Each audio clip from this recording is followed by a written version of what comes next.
Inclination, mentor, or a coach. You ask questions. The most informative answers you're going to receive, you are only sure to get by the quality of your questions. And that is why we are presenting this topic today.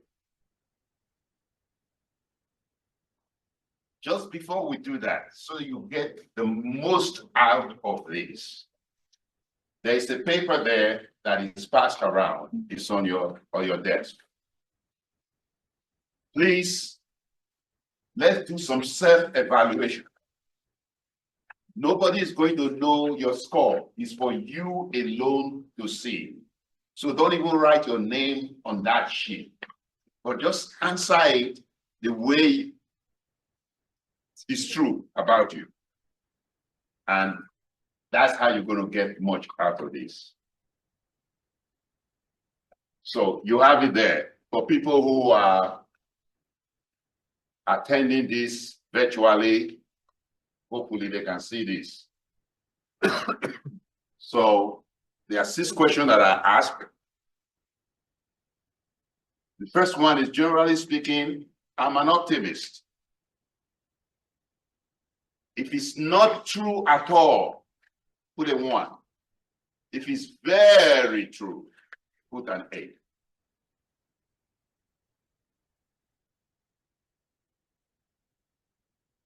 The next one is, I do believe I have something to offer others in this life. Again, 1 or 2. If it's not true at all, 7 or 8 is very true. In case of an emergency, I have someone I can count on. That's the next one. Next one is, when I need answers, I am usually successful to find them. Again, like a scale of 1 to 8. Considering the resources available to me, I am more fortunate than many. Just answer it the way it applies to you.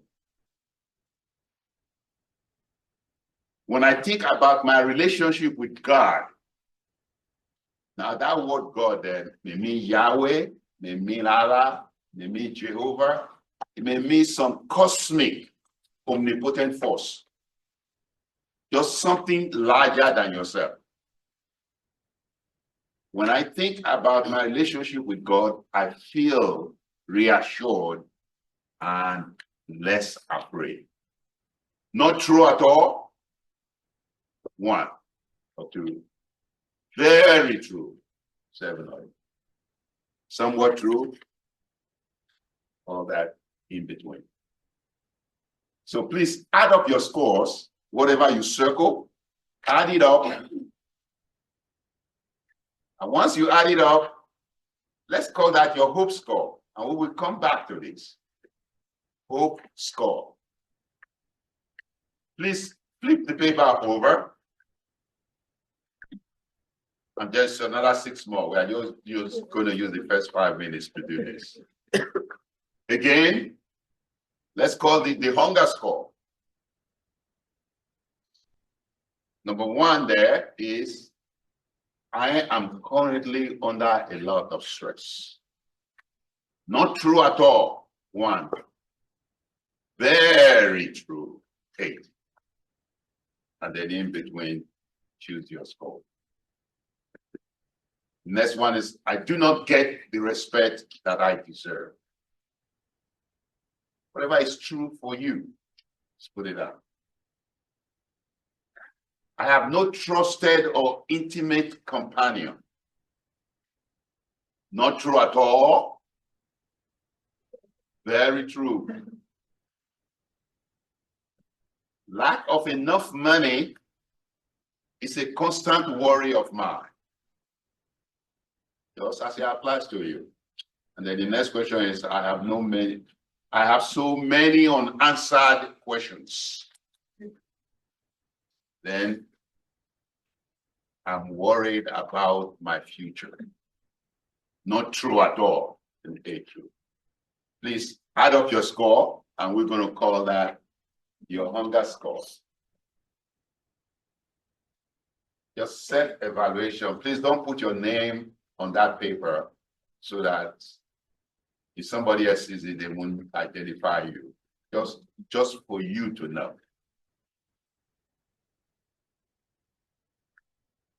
Please now divide your hope score by your hunger score. Your hope score, that's the one you got from the other 6 questions, divided by your hunger score. And if you have a calculator, use your calculator. Because we like to get it to the 3rd decimal place.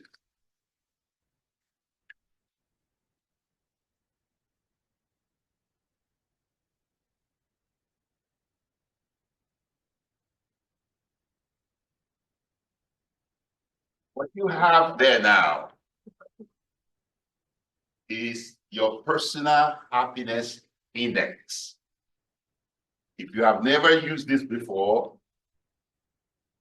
welcome to the knowledge of what your personal happiness index is.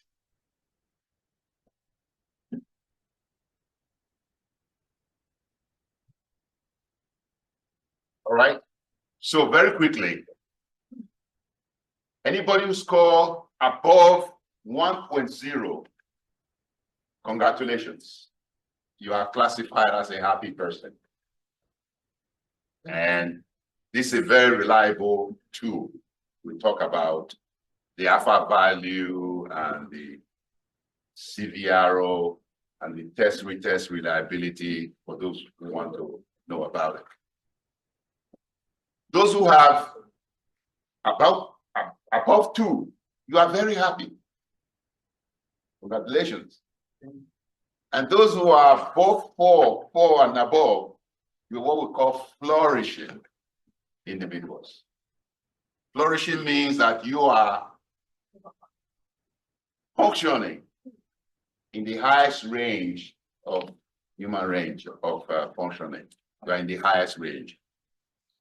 Those who get below 1.0, you classify as unhappy person. Now, there is hope. Because if you listen to Dr. Soskine, you can always move this out. If you score below 0.5, you are in what we call zone C, and we will talk about that. Now, this scored this way because we are actually talking about your positive emotions, the ratio of your positive emotions to your negative emotions. And so we'll come more about this. So what is this thing we call happiness? What is it? One definition is happiness is the feeling of delight, joy, well-being, satisfaction, fulfillment, or contentment. And we are all in pursuit of this. But happiness doesn't just only make us feel good. There are medical benefits to happiness. And this is research. Better blood pressure reading for people who are happier. Happy people have better blood pressure. I'm not saying that happiness can cure hypertension. The finding is that on the average, when you have happy people on this side and happy people on that side, the blood pressure of people on this side would be better readings within normal. Stronger immune response, fewer cardiovascular complaints, higher degree of satisfaction with life. and longer life expectancy. This is by Child and Steptoe, also by Boeing. These are all documented. In the working place, happy working place,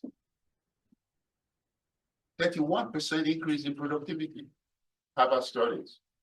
51% decrease in turnover by Gallup, 66% decrease in absenteeism. So retention is better. 300% increase in innovation. So happiness is not just making you feel good. As a matter of fact, I've been tempted myself to think that happiness has an evolutionary selection advantage. Because some people take their lives and they weed away those who are very much at the lower realm of the spectrum. Even there's a World Happiness Report where they score countries now according to happiness. Although I have written to the authors some of the method they are using are very questionable. And this is my area of study. And I wrote to them. And Finland has been declared the happiest country in the world for 6-7 years in a row now. Denmark, Iceland, Israel, Netherlands, and these are the happiest countries in the world. Just as a side issue, the method they are using is questionable.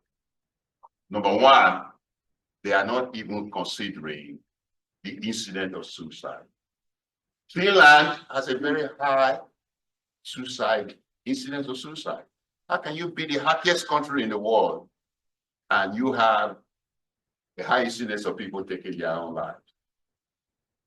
And when you look at the OAUCD, Finland, as a member of the 38 membership in the OECD, has a very high use of antidepressants. So everything is not exactly flourishing. At least we can say that. But moving ahead, what is all this happiness talk in an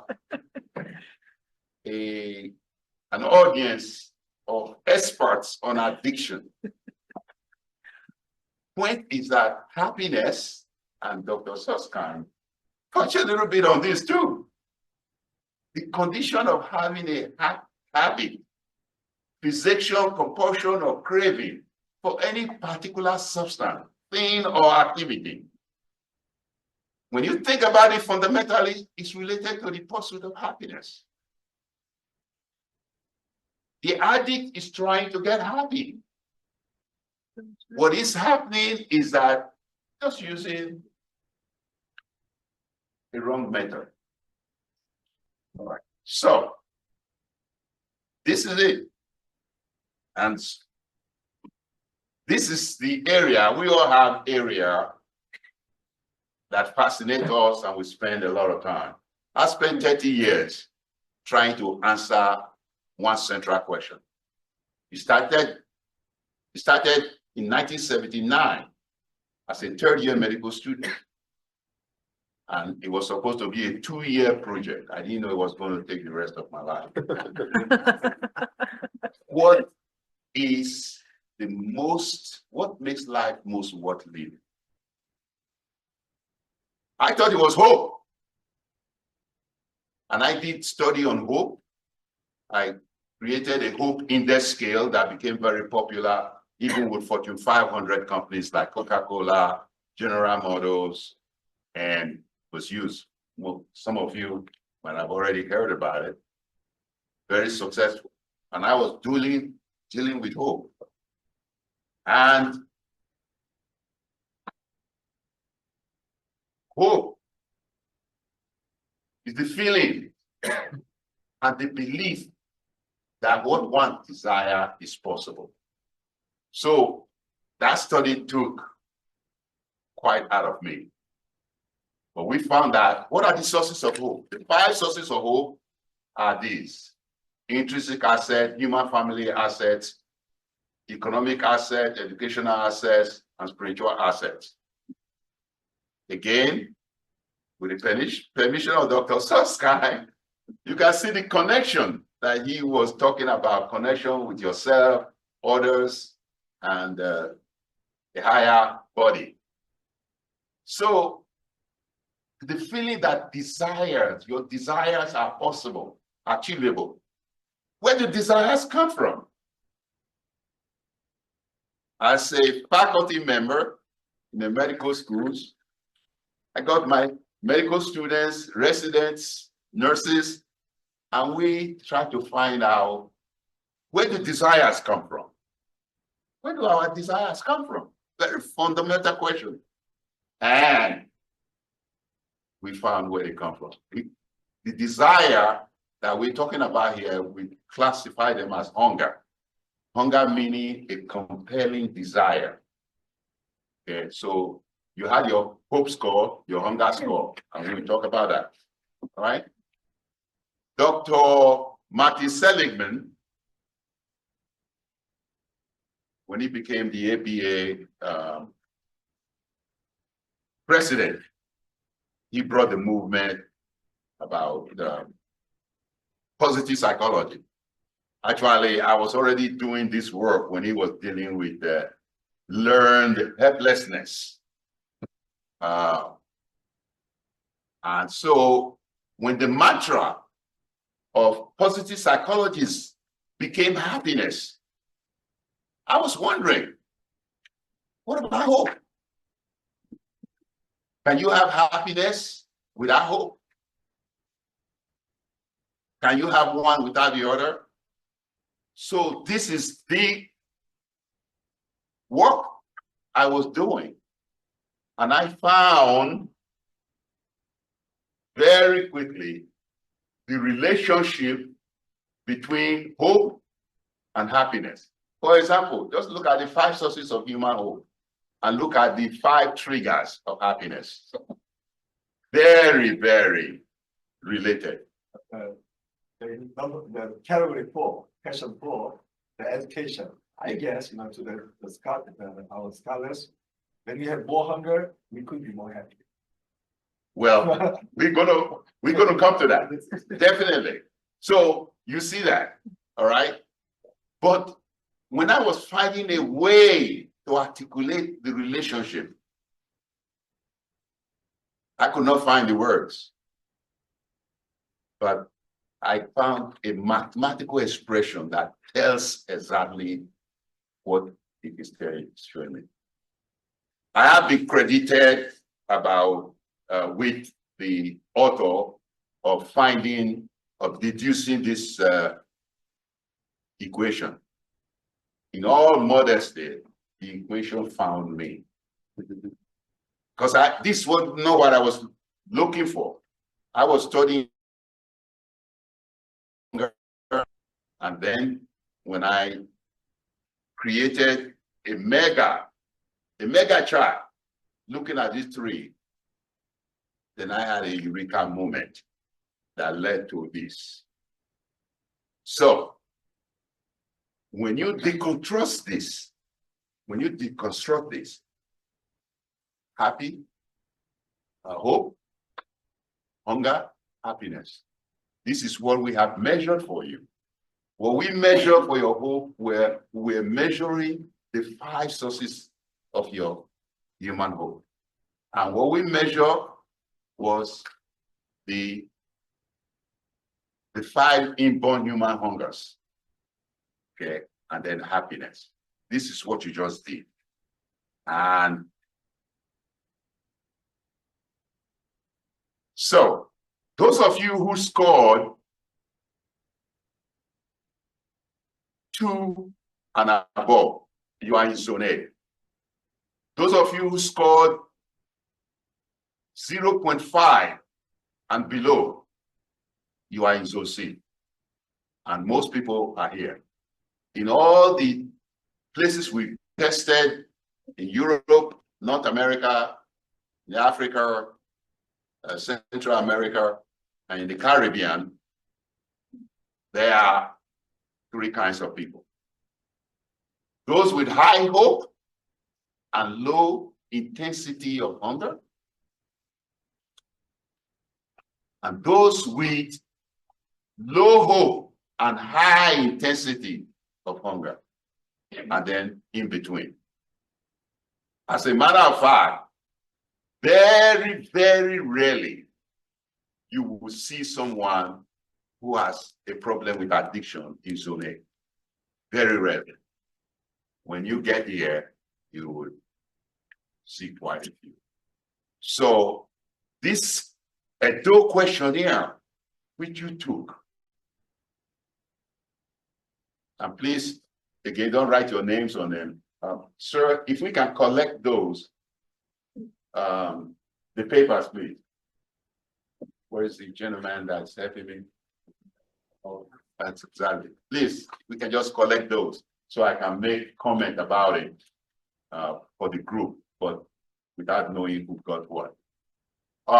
So this is your holistic temperature thermometer, because whether you are here, you can work your way up. For example, this is what happened right here, and then you come to be here by doing all the exercises, all the different ways of increasing your happiness. And I have challenged many positive psychologists. They have all these exercises. Go ahead and test before and after the clinical intervention. That's how you know that there has been an improvement. Remember now, you cannot change anything, improve anything effectively if you cannot measure it.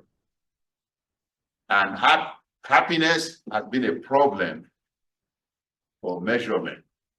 You ask all the psychologists, when you see the tools that they are using, very, very highly subjective. And that's why the Edo questionnaire solved that problem. And so, his report. I was giving a lecture like I'm giving now. And after the lecture, somebody came to me. Again, scores are not known. But she came to me and said that my score is 0.932. And please, I would like to ask you to be my coach if you still accept individual clients. And I said, yes. So we were working together, all the stages that we go through. At one point, the clients are given some homework to do and come back in 6 weeks. She did not come back in 6 weeks. She came back 3 months. She came, she apologized, said, oh, well, let's start where we are. Instead of 6 weeks, you spend 3 weeks. That's so fine. So we did retesting. Her score came to 2.314. What? She jumped from zone C to zone A. And I was getting pumped up myself, self-congratulating myself. What a beautiful, very effective coach I had become. And then she said, I have good news for you. She was a 32-year-old assistant, 42-year-old assistant principal in a school, was single. She had gotten engaged and she was promoted to a full position of a full principal.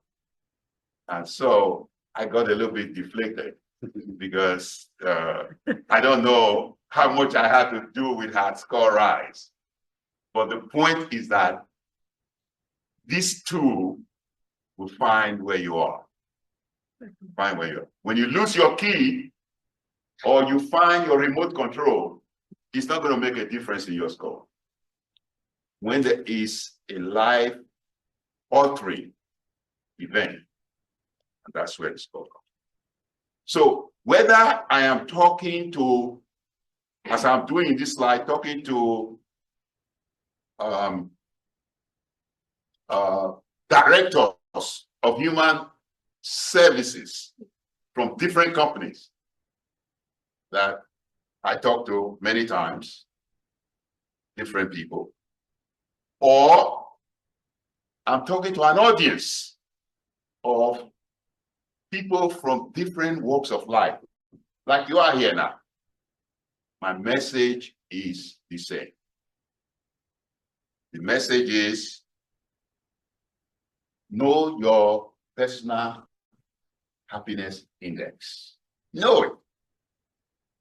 And also know the happiness index of people who are under you, your employees, or if you are a coach, your clients, or if you are a clinician, your patients. Because this tells you where the person is. It's a vital sign. When you go to the hospital, when you go to the doctor, they take your blood pressure, they take your weight, they take your pulse. And if any of those vital signs is off the chart and is very significantly high, what does the physician do? The clinician do? Send you to the emergency room. Okay. As a coach, I use it just like I did in that case. As a physician, I want to discuss the case that I found in the clinic. This was a young lady that came to the clinic, and before I see the patient, the nurse would administer the EDO questionnaire, take the blood pressure and the pulse. And they did this for this lady. When I opened her chart, this was her PHR 127, the lowest I have ever seen. Just as I would do if her blood pressure was 300/200, I would send her to the emergency room.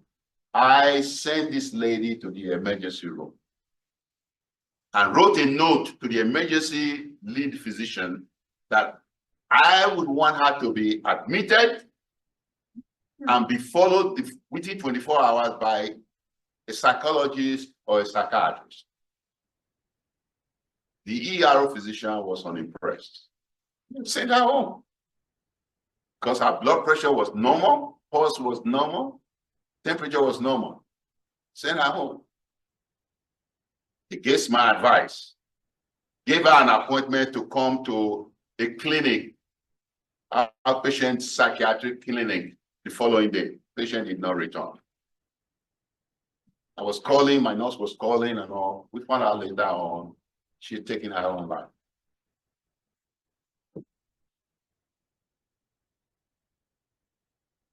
So with this, I became very, very emphatic to all my residents, to my nurses, know the PHR of whom anybody in your care.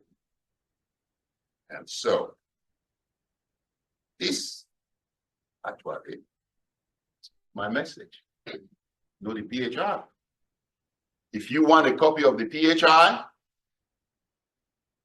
HHproject.com. That is where to go to. And that is it.